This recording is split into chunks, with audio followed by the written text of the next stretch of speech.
Hello दोस्तों, नमस्कार। कैसे हैं आप लोग। तो हमारा पॉलिटिकल साइंस चल रहा है। पॉलिटिकल साइंस में दोस्तों जो राजनीति विज्ञान है, हम भारतीय संविधान पढ़ रहे हैं। और भारतीय संविधान में दोस्तों आज काफ़ी इंपॉर्टेंट चैप्टर लेने वाले हैं जिसका नाम है प्रस्तावना। दोस्तों आपने नाम सुना होगा प्रस्तावना, जिसको उद्देशिका भी बोलते हैं। ठीक दोस्तों, उद्देशिका प्रियम्बल, ठीक वो लेने वाले हैं दोस्तों। और इससे जुड़े जो भी आपके डाउट हैं वो क्लियर हो जाएंगे। और जो भी एग्ज़ाम में इससे संबंधित जो बनते हैं क्वेश्चन, वो दोस्तों इसके बाद आपसे कभी नहीं छूटेंगे। तो आइए दोस्तों शुरू करते हैं।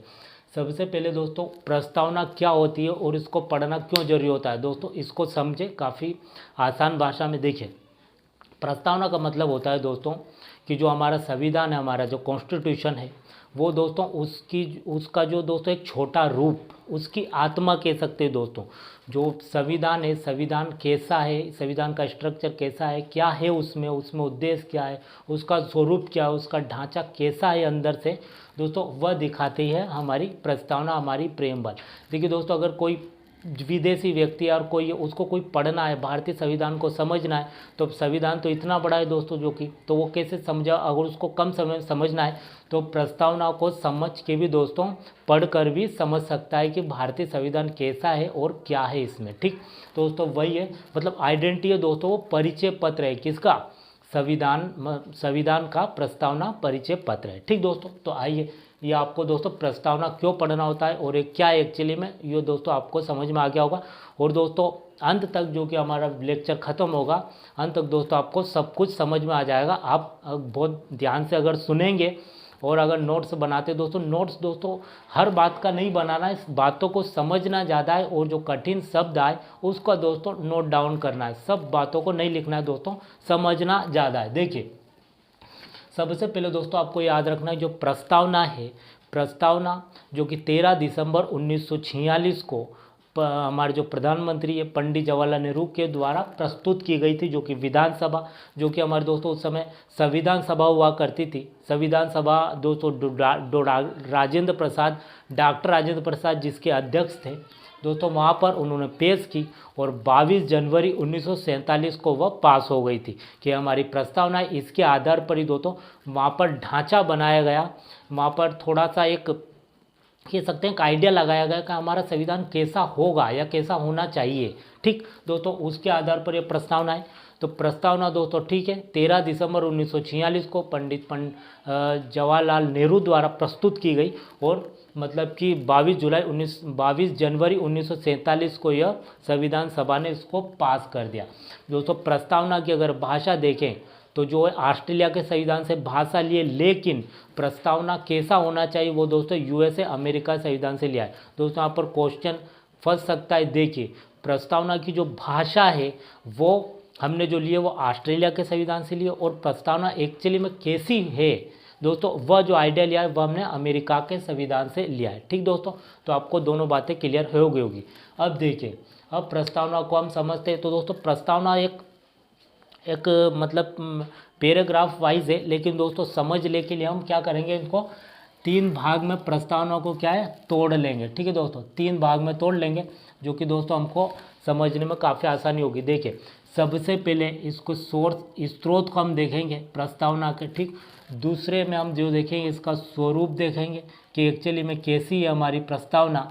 और तीसरे में जो हम देखेंगे इसके उद्देश्य देखेंगे कि क्या ये दिखाना चाहती है और क्या है दोस्तों है। ठीक, देखिए सबसे पहले दोस्तों अगर देखें तो स्रोत मतलब कि जो हमारा संविधान है, हमारा संविधान दोस्तों हमारे देश में अगर देखते हैं तो कितने सारे धर्मों के लोग, लगभग सभी धर्मों के लोग भारत में रहते हैं। ठीक, इतनी सारी धर्मों में जातियां बनी हुई है, इतने सारे संप्रदाय, इतनी सारी भाषा बोली जाती है दोस्तों।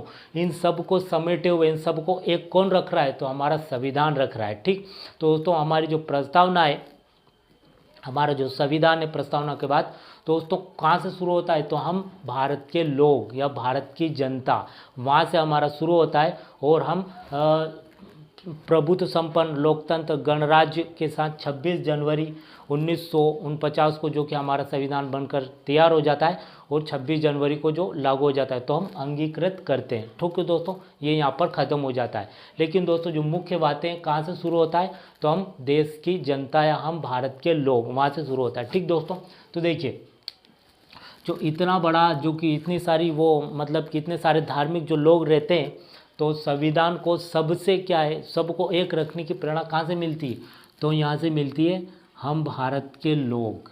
ठीक दोस्तों, ये मतलब भारत मतलब जो संविधान है पूरे देश को संभालने की, उसको प्रेरणा कहाँ से मिलती है, तो देश की जनता से, देश के लोगों से, देश के वासियों से। ठीक है दोस्तों, ये स्रोत हुआ।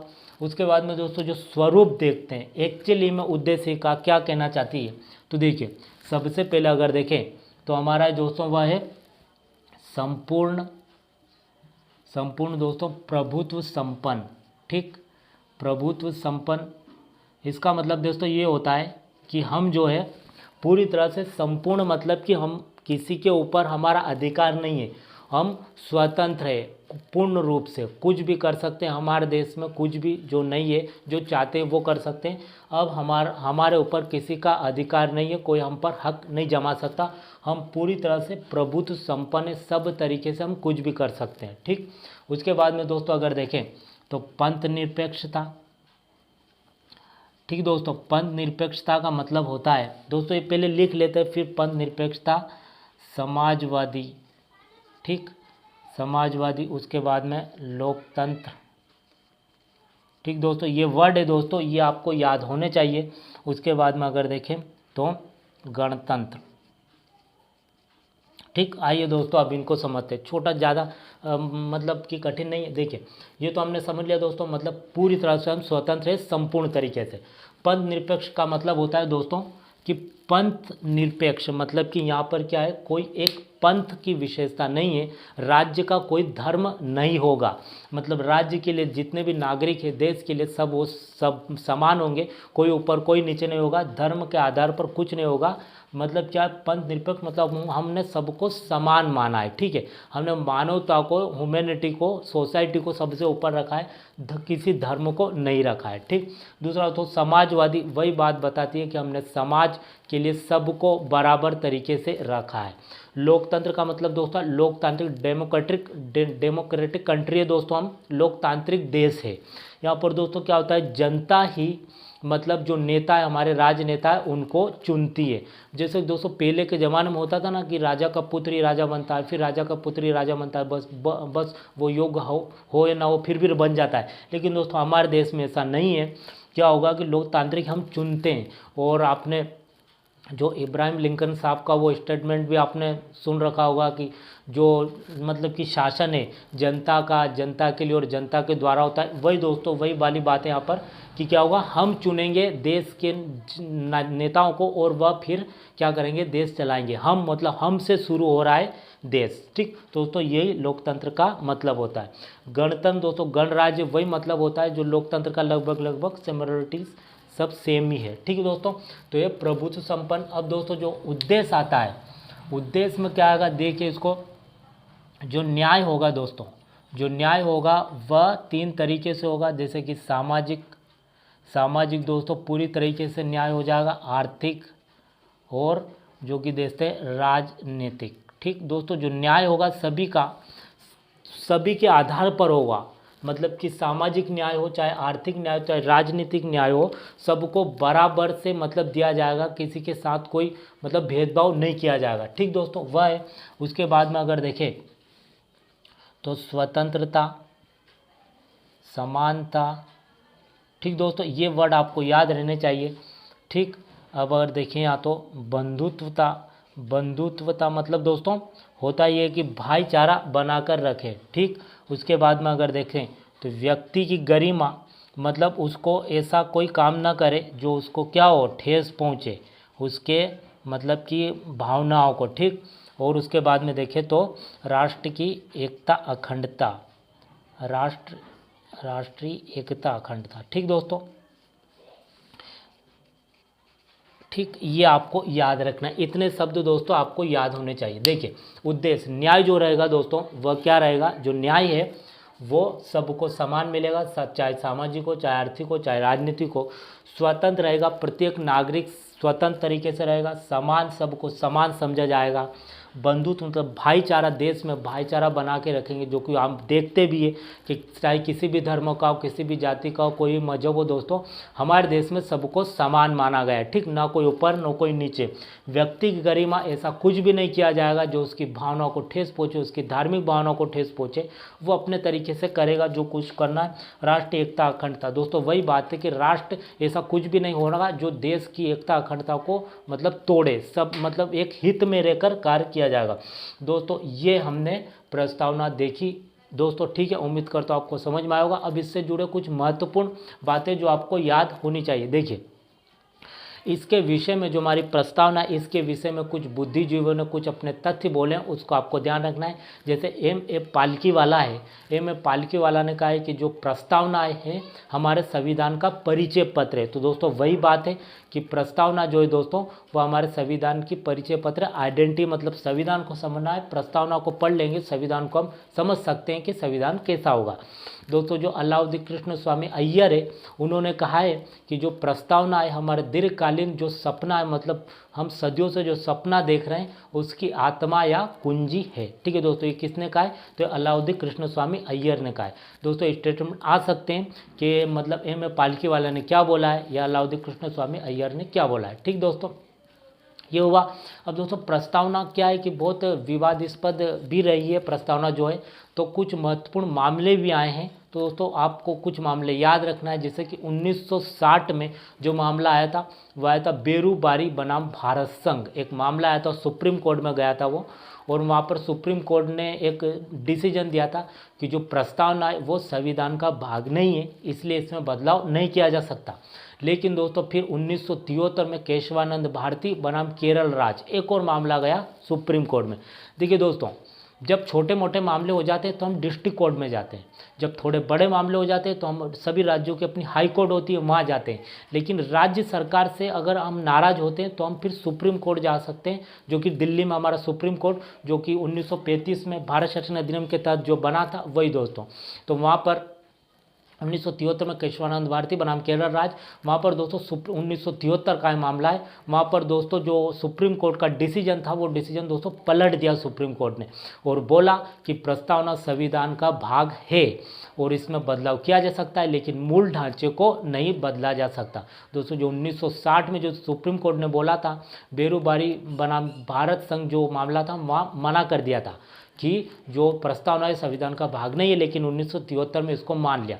केशवानंद भारती दोस्तों वही जो एक मंथ हुआ करते थे केरल में, उनका मामला था दोस्तों, जो कि अभी कुछ दिन पहले उनकी मृत्यु हुई है केशवानंद भारती की। ठीक, तो देखिए दोस्तों ये हमने उनसे जुड़े प्रस्तावना से जुड़े जितने भी क्वेश्चन बनते दोस्तों वो हमने देख लिए। एक और बात दोस्तों जो कि याद आ गई, जो कि जो पंथ निरपेक्षता है दोस्तों, पंथ निरपेक्षता समाजवादी, ये दोनों शब्द, ये पंथ निरपेक्षता समाजवादी और अखंडता, दोस्तों ये तीन जो शब्द है ये दोस्तों मूल प्रस्तावना में नहीं थे, ये पहले जोड़े गए। ठीक, मतलब बाद में जोड़े गए दोस्तों। कब? जब 1976 में 42वां संवैधानिक संशोधन किया गया, जब इमरजेंसी आपातकाल था दोस्तों, उस समय इंदिरा गांधी की सरकार ने प्रस्तावना में जोड़ा, पहले नहीं था दोस्तों। कौन से? ये दोस्तों कई एग्जाम में दोस्तों क्वेश्चन आ चुका है और आ भी सकता है और काफ़ी हाईलाइटेड है। देखिए पद निरपेक्षता समाजवादी और अखंडता। ठीक, मतलब ये आ सकता है कि ऐसे कौन से शब्द है जो मूल मतलब प्रस्तावना में नहीं थे, तो पंथ निरपेक्षता समाजवादी और अखंडता, और ऐसे कौन से जो 42वें संविधान संशोधन के तहत जोड़े गए हैं, तो पंथ निरपेक्षता समाजवादी और अखंडता। ठीक है, और इसके साथ मौलिक कर्तव्य भी जोड़े गए थे 1976 के तहत, जो कि दोस्तों महत्वपूर्ण संविधान संशोधन पढ़ेंगे उसमें आपको डिटेल से बताऊंगा। तो दोस्तों ये हमने प्रस्तावना से संबंधित सारे जितने भी क्वेश्चन बनते हैं उनको हमने देखा, उम्मीद करता हूँ आपको समझ में आया होगा। दोस्तों आगे देखिए दोस्तों एक बार फिर से हम रिपीट कर लेते हैं प्रस्तावना को। ठीक है, तो ये पॉलिटी का महत्वपूर्ण चैप्टर होता है दोस्तों। हम स्रोत दोस्तों अगर हम किताब में अगर देखते हैं तो दोस्तों ऐसे नहीं लिखा है, वहाँ पर मैंने आपको समझाने के लिए 3 पार्ट बनाए गए हैं। ठीक दोस्तों, वहाँ पर तो पूरे पैराग्राफ के रूप में यह लिखा है। ठीक, तो दोस्तों स्रोत में हम जाते हैं तो यहाँ पर हम भारत के लोग, वहाँ से हमारी प्रस्तावना शुरू होती है, और 26 नवंबर 1949 को हम अंगीकृत किया गया था हमारा संविधान दोस्तों, वो लिखा है। दोस्तों जो संविधान है वहाँ से हम जो संविधान जो देश को चलाने की प्रेरणा कहाँ से मिलती है, तो देश की जनता से मिलती है दोस्तों। ये वर्ड तो आपको याद रहने चाहिए। ठीक, स्वरूप के संपूर्ण प्रभुत्व, संपन्न पंथ निरपेक्षता, समाजवादी, लोकतंत्र, गणराज्य।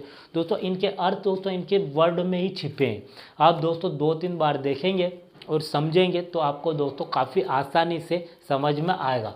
अब दोस्तों उद्देश्य में अगर देखें तो जो न्याय समझ में आ रहा है, न्याय सामाजिक, राजनीतिक, आर्थिक, जो कि दोस्तों न्याय सबको समान करता है। स्वतंत्रता, जो कि हम स्वतंत्रता बोलते भी है, वो वही दोस्तों स्वतंत्र। समानता, सबको समान रखे, ठीक। बंधुत्वता, जो कि भाईचारा बना के रखे। राष्ट्र की एकता, अखंडता, जो कि दोस्तों ऐसा कुछ भी ना करे जो देश के हित में न हो, ठीक है दोस्तों। तो आप अगर एक बार में आपको वीडियो समझ में नहीं आता दोस्तों, आप 2 बार देखिए, 3 बार देखिए, आपको इससे जुड़े जितने भी क्वेश्चन हैं आप दोस्तों वो आपको काफ़ी आसानी से समझ में आएंगे।